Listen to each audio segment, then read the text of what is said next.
এবার ঈশিতা খুন কাণ্ডে বড় খবর, অবশেষে গ্রেপ্তার হলো দেশরাজ সিং। এত জল্পনা কল্পনার পর কিন্তু অবশেষে গ্রেপ্তার হয়েছে দেশরাজ সিং। গতকাল আমরা দেখেছিলাম তার মামাকে গ্রেপ্তার করা হয়েছিল, তারপরে কিন্তু চিরুনি তল্লাশির পর দেশরাজ সিংকে অবশেষে গ্রেপ্তার করা হয়েছে।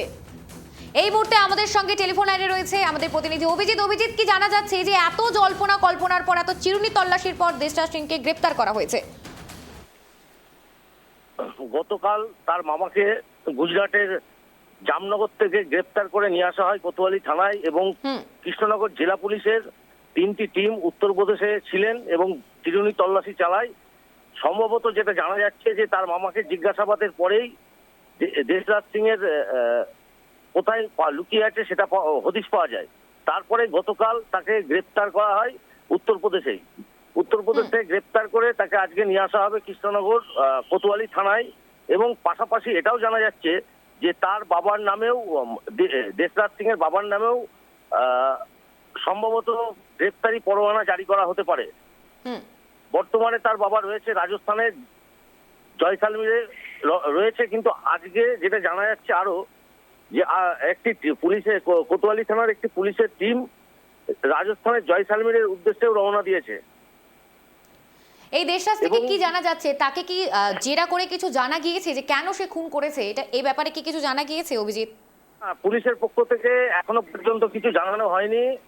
আজকে কোতোয়ালি থানায় সাংবাদিক সম্মেলন করে বিস্তারিত জানাবে বলেও জানিয়েছেন কৃষ্ণনগর জেলা পুলিশের পুলিশ সুপার।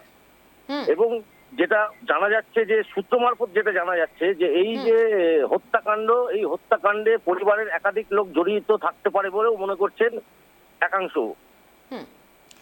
অভিজিৎ, এই যে এত জল্পনা কল্পনার পর মামাকে প্রথমে গ্রেপ্তার করা হয়, তারপর দেশরাজকে গ্রেপ্তার করা হয়, পরিবার কি বলছে?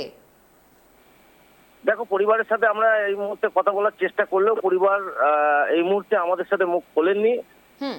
সম্ভবত সাংবাদিক সম্মেলনের পরেই পরিবার হয়তো মুখ খুলবে।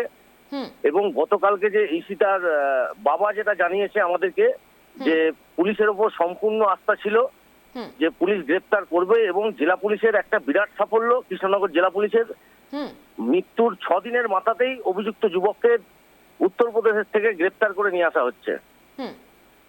ধন্যবাদ অভিজিৎ তোমাকে। আমরা যে খবর থেকে নজর রাখছি, একেবারে মামা গ্রেপ্তারের পরেই কিন্তু দেশরাজ সিংকে গ্রেপ্তার করা হয়েছে। মূল অভিযুক্ত, যেখানে ভর দুপুরে সে তার নিজের প্রেমিকাকে খুন করেছিল, গুলি করে খুন করেছিল, সেই ঘটনার জেরে কিন্তু একেবারে চাঞ্চল্য ছড়িয়ে গিয়েছিল কৃষ্ণনগর এলাকা জুড়ে। এবং অবশেষে কিন্তু সেই অভিযুক্তকে গ্রেপ্তার করেছে পুলিশ। পুলিশের একাধিক চিরুনি তল্লাশির পরেই কিন্তু গ্রেপ্তার হয়েছে সেই দেশরাজ সিং। গত সোমবার আমরা দেখেছিলাম, সোমবার ছাত্রীকে কিন্তু গুলি করে খুন করা হয়েছিল। বাবা গ্রেপ্তার, বাবা খোঁজে রাজস্থান পুলিশ এবং রীতিমতো এরই জেরে চাঞ্চল্য ছড়িয়েছিল। এবং মৃত ছাত্রীর বাবা কিন্তু জানিয়েছিলেন পুলিশের ওপর তাদের পুরো ভরসা আছে, পুরো আস্থা রয়েছে। সেই ঘটনায় কিন্তু আজ গ্রেপ্তার হয়েছে মূল অভিযুক্ত দেশরাজ সিং।